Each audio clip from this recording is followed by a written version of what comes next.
Whisky ice cream స్టోరీలు ట్విస్ట్ల మీద ట్విస్ట్లు చోటు చేసుకుంటూ ఉన్నాయి. ఎక్సైజ్ అధికారులపై అరికో కెఫే ఓనర్ శరత్ చంద్రారెడ్డి ఆరోపణలు చేశారు. ఫాల్స్ అలిగేషన్స్ అంటూ కొట్టిపారేసింది ఎక్సైజ్ శాఖ. ఇంతకీ అరికో కెఫేలో ఏం జరిగింది? నిజంగానే ఎక్సైజ్ శాఖ అధికారులు లంచం డిమాండ్ చేశారా, లేక కేసు నుంచి తప్పించుకోవడానికి శరత్ చంద్రారెడ్డి ఫాల్స్ అలిగేషన్స్ చేస్తున్నారా? మీరు చెబుతున్నట్టే డికాయ్ ఆపరేషన్ అనుకుందాం.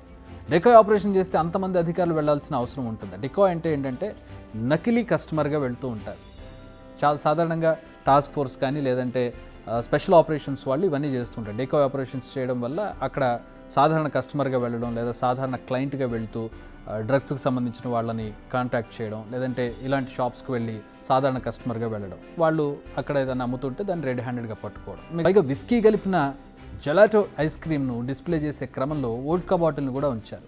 ఆ బాటిల్ తన వాచ్మెన్ తాగిపడేసిందని అరికో కెఫే ఓనర్ శరత్ చంద్రారెడ్డి చెబుతున్నారు.